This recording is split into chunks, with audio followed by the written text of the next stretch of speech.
शुभकामना साथै जो सहभागी हुनुभयो र अन्त्यसम्म खेल्नुभयो उहाँहरूको लागि पनि हार्दिक शुभकामना व्यक्त गर्न चाहन्छु। जित जसले जिते पनि सहभागी हुनु नै पहिलो जित हो। जसले यो वडाको कार्यक्रममा सहभागी भएर यो वडाको कार्यक्रमलाई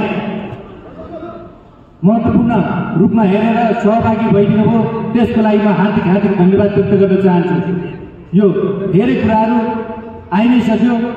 यहाँहरूलाई पुनः म वडा अध्यक्षको हैसियतले मेरो वडा समितिको निर्णय अनुसार पुनः हाम्रो चौथो वडा अध्यक्ष बुद्धिचाल कप हुने पनि जानकारी गराउँदछौँ। त्यो आगामी वर्ष 83-84 को योजना अनुसार हामीले बजेट विनियोजन गर्ने नै छौँ।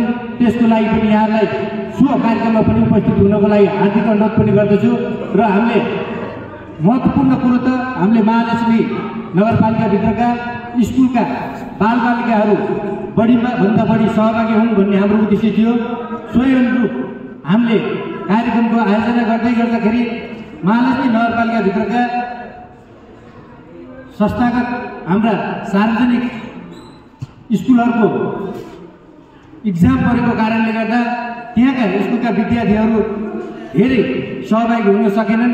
त्यसको लागि अब आगामी वर्ष हामीले कार्यक्रम गर्दाखेरि सो इक्जामको कुराहरू पनि लिएर सोही अनुसारले निर्णय गरेर कार्यक्रमको आयोजना गर्ने नै छौँ।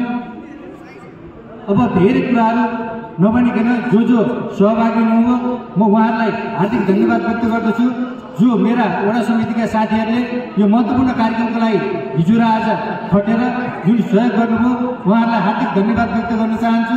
कर्मचारी साथीहरू यति बेलासम्म बसेर यो वडाको कार्यक्रमलाई सहयोग गरेर महत्त्वपूर्ण जुन योगदान गर्नुभएको छ त्यसको लागि म वडाको अध्यक्षको हैसियतले र वडा समितिको तर्फबाट सम्पूर्ण कर्मचारी साथीहरू र वडा समितिका साथीहरूलाई पनि हार्दिक धन्यवाद व्यक्त गर्न चाहन्छु।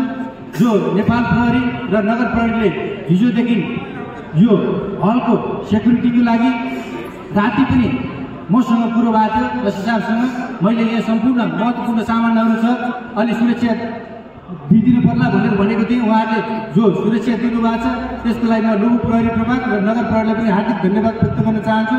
त्यो पत्रकार साथीहरूले अघि नै हाम्रो सरले भनि नै सक्नुभयो, जो हाम्रो निरन्तर रूपमा महिनौदेखि हाम्रो सूचना प्रवाह गरेर यो कार्यक्रमलाई सफल बनाउनु भएको छ।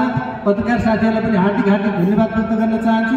जो अहिले हाम्रो आर्बिटर छ महालक्ष्मी नगरपालिका बुद्धिचाल सङ्घ लगायत जो साथीहरूले हामीलाई यो कार्यक्रम सफल बनाउनलाई दिनुभयो, जो यो अतिथिको रूपमा यो कार्यक्रम सफल बनाउनलाई आफ्नो महत्त्वपूर्ण समय दिनुभयो, उहाँहरूको लागि पनि हार्दिक धन्यवाद व्यक्त गर्दै पुनः यहाँहरू सबैलाई शुभकामना सहित यो कार्यक्रम यही अन्त भएको घोषणा गर्दछु। धन्यवाद।